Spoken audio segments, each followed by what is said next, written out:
Hello guys, welcome back to my YouTube channel yes chem study way of success. और इसमें मेरे प्यारे बच्चों जानेंगे क्लास 12th बायोलॉजी, जो हमारा चैप्टर 8 है एनसीईआरटी हिंदी मीडियम वालों से। ठीक ना, हिंदी मीडियम वालों के लिए हमारा, चाहे यूपी बोर्ड हो, एमपी बोर्ड हो, बिहार बोर्ड हो, झारखंड बोर्ड हो या फिर नेपाल हो, कोई भी हो, अगर आपका एनसीईआरटी है बायोलॉजी तो बिल्कुल आप बेनिश्चिंत हो कि आप हमारा नोट्स कंप्लीट कर लीजिए।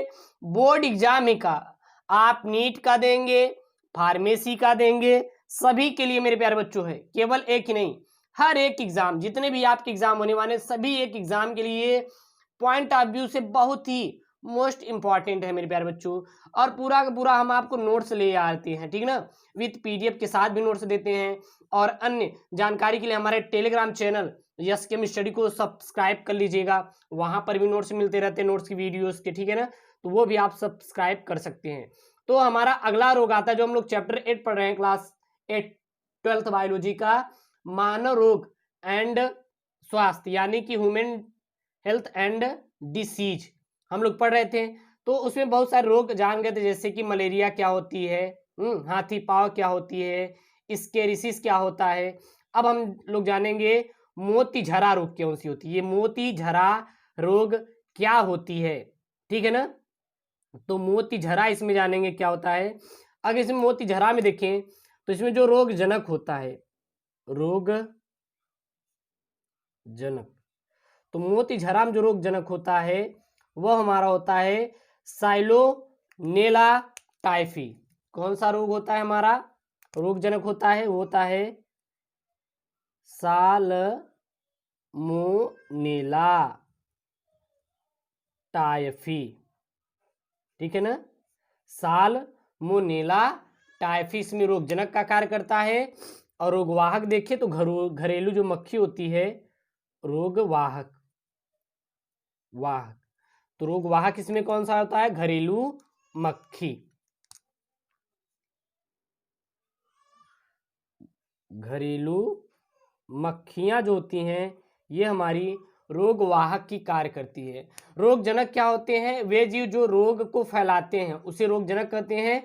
तो रोगजनक क्या है, साल्मोनेला टाइफी जो होता है रोगजनक है। और इस रोग को एक स्थान से दूसरे स्थान तक कौन ले जा रहा है, घरेलू मक्खी, क्योंकि वे जीव जो एक स्थान से दूसरे स्थान तक रोग को फैलाते हैं उसे हम लोग रोगवाहक का नाम कहते हैं। अगर इसे हम लोग लिखेंगे तो क्या लिखेंगे, यह एक संक्रामक रोग ग्राम निगेटिव रॉड की आकृति वाले गतिशील जीवाणुओं द्वारा होता है। और इसे ही क्या कहा जाता है, साल्मोनेला टाइफी कहते हैं। यह जीवाणु छोटी आंत में रहता है, वह रक्त परिसंचरण द्वारा शरीर के अंग भागों में भी फैल जाता है। और यह रोग अधिकतर कब होता है, तो गर्मी में होता है, जिसका जीवाणु संक्रमित भोजन, जल, मल, मूत्र आदि के द्वारा लोगों में पहुंचता है। और ये रोग फैलने का कारण मेन क्या होता है, मक्खियां होती हैं। तो क्या लिखेंगे, इसमें लिखेंगे यह संक्रामक रोग ग्राम निगेटिव या रॉड की आकृति वाले गतिशील जीवाणु द्वारा होता है, जीवाणु के द्वारा होता है। इसे साल्मोनेला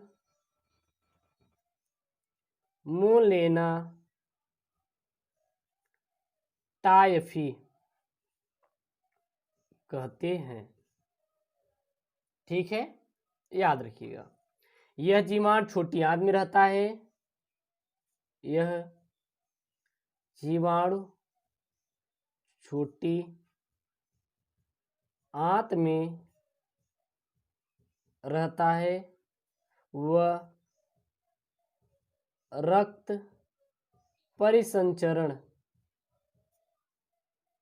द्वारा शरीर के अन्य भागों में फैल जाता है, शरीर के अन्य भागों में क्या होता है, फैल जाता है। और यह रोग अधिकतर गर्मी के मौसम में होता है। और यह रोग कब होता है, तो अधिकतर गर्मी के मौसम में होता है, जिसका जीवाणु यानी कि इसका जीवाणु संक्रमित भोजन, जल, मलमूत्र आदि द्वारा लोगों में पहुंचता है। आदि के द्वारा किसी में पहुंचता है, तो लोगों में पहुंचता है। और इस रोग का फैलाने का मुख्य कारण क्या होती है, मक्खियाँ होती हैं। और इस रोग को फैलाने का मुख्य कारण मक्खियाँ होती है। कौन होती हैं, तो मक्खियाँ इस रोग को फैलाने का मुख्य कारण मानी जाती हैं। ठीक ना। लक्षण क्या होता है मेरे प्यारे बच्चों, तो लक्षण याद रखना बहुत ही मोस्ट इंपॉर्टेंट है। हेडिंग क्या डालेंगे, लक्षण। अगर लक्षण देखें इसके, तो पहला होती है रोगी को लंबे समय तक तेज बुखार रहता है। पहला क्या होता है, रोगी को लंबे समय तक तेज बुखार रहता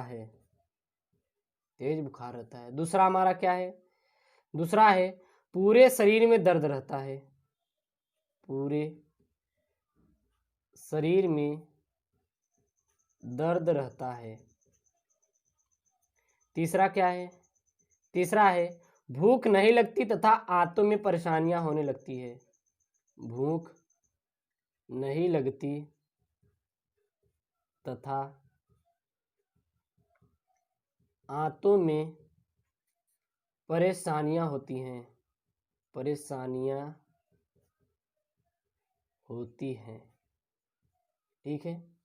और हमारा क्या होता है, चौथा है मेरे प्यारे बच्चों, इसके साथ रोगी की नाड़ी धीमी हो जाती है। इसके साथ रोगी की नाड़ी धीमी हो जाती है। ठीक है ना। तथा शरीर पर चमकीले छोटे दाने निकल जाते हैं। तथा शरीर पर छोटे व चमकीले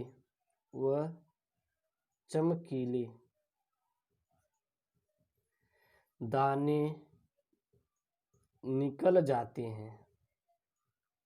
ओके। और कभी कभी रोगी की आंतों से रक्त स्रावित होने लगता है। और क्या हो जाएगा, कभी कभी रोगी की आंतों से रक्त स्रावित होने लगता है।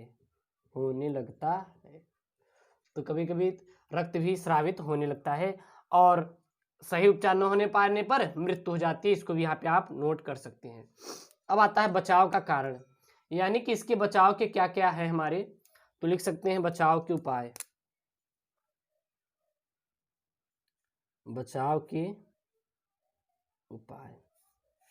इसके बचाव के क्या क्या उपाय हैं। पहला तो खाद्य पदार्थों को हमेशा ढक कर रखना चाहिए।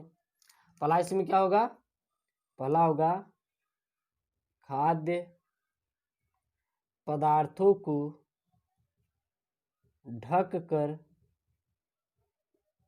रखना चाहिए। ठीक है। चलिए भैया दूसरा क्या है, दूसरा है रोगी को हवादार व रोशनी युक्त कमरे में रखना चाहिए। रोगी को हवादार व रोशनी युक्त कमरे में रखना चाहिए। चलिए ठीक है। और हमारा क्या हो जाएगा? हमारा चौथा हो जाएगा मेरे प्यारे बच्चों, जल व अन्य पदार्थों को उबाल कर प्रयोग में लेना चाहिए। जल व अन्य पदार्थों को उबाल कर प्रयोग में लाना चाहिए। ठीक है। और कीटनाशक दवाइयों का हमेशा क्या करना रहना चाहिए? छिड़काव करते रहना चाहिए। ठीक है। अब इसमें एक और नोट पॉइंट में देखें तो जांच, यानी कि इसकी जांच कैसे करेंगे? तो जांच के लिए मोतीछरा की इस रोग की जांच के लिए वाइडल टेस्ट द्वारा की जाती है। ठीक है ना? यानी कि इस रोग की जांच वाइडल टेस्ट द्वारा की जाती है। वाइडल टेस्ट के द्वारा ही इस रोग की जांच को किया जाता है। अगला आता है मेरे प्यारे बच्चों न्यूमोनिया। क्या आती है हमारी? न्यूमोनिया। आपको बहुत सारा मिल जाता है न्यूमोनिया को देखने के लिए।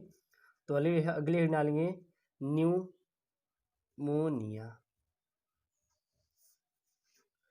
न्यूमोनिया क्या होता है मेरे प्यारे बच्चों? तो न्यूमोनिया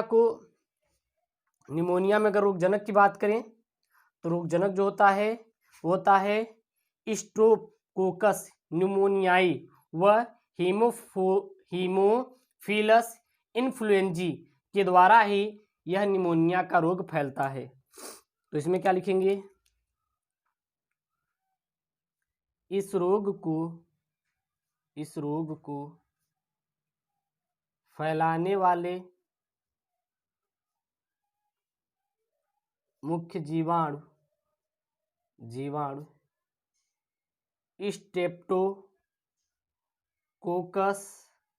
स्ट्रेप्टोकोकस न्यूमोनियाई व हीमोफिलस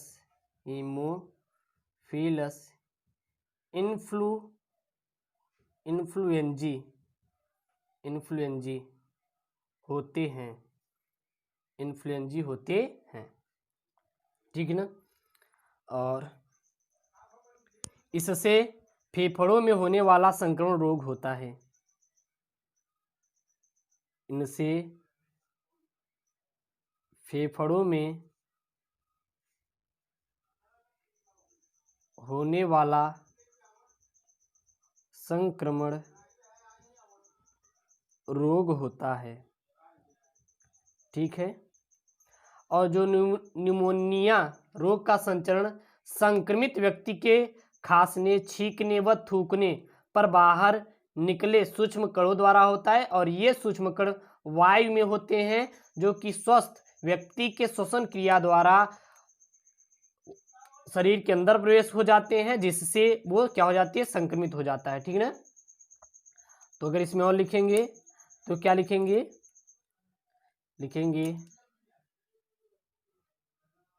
न्यूमोनिया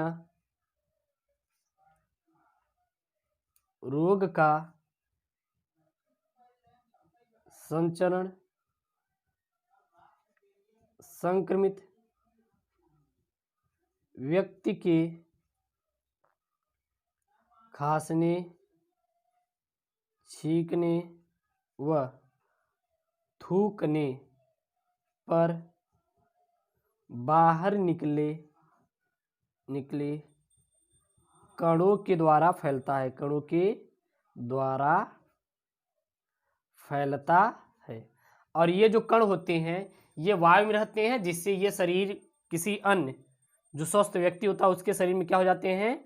प्रवेश कर जाते हैं। ठीक है ना, याद रखना, जो कि आपके लिए इंपॉर्टेंट है थोड़ा सा, इसको कॉन्सेप्ट बेस पे है तो इसको आप देख सकते हैं। अगला आता है निमोनिया से अगर देखें, रोकथाम व बचाव, रोकथाम व बचाव। अगर निमोनिया का रोकथाम व बचाव में देखें तो संक्रमित व्यक्ति को दूर रहना चाहिए और उसके द्वारा प्रयोग किए गए वस्त्र, बर्तन व बिस्तर प्रयोग में नहीं लाना चाहिए। ठीक ना, क्या लिखेंगे, संक्रमित व्यक्ति से दूर रहना चाहिए व उसके द्वारा प्रयोग किए गए सामानों को उपयोग में नहीं लाना चाहिए। ठीक है। अगर मेरे प्यारे बच्चों जांच की बात करें तो जांच कैसे करेंगे, तो लिख लेंगे जांच। तो जांच के लिए इस रोग की जांच नायलॉन सोल्यूबिलिटी टेस्ट द्वारा होती है। ठीक ना, क्या लिखेंगे, इस रोग की जांच नाइल सोल्यूबिलिटी टेस्ट के द्वारा होता है। ठीक है, ये मेरे प्यारे बच्चों नोट कर लीजिए। इस वीडियो लेक्चर में इतना ही। अगले हम लोग वीडियो लेक्चर में जानेंगे क्लास 12 चैप्टर इसके डेंगू के बारे में जानेंगे, और चिकनगुनिया, फिर स्वाइन फ्लू, फिर जुकाम, और फिर जो भी इसके बाद रोग हैं, अतिसार, दाद, प्रतिरक्षा, तो हर एक रोग के बारे में जानेंगे। और ऐसी लेटेस्ट वीडियो पाने के लिए चैनल को ज़रूर सब्सक्राइब करें और अपने दोस्तों के पास भी ज़रूर से ज़रूर शेयर करें। ओके दोस्तों, थैंक यू, जय हिंद।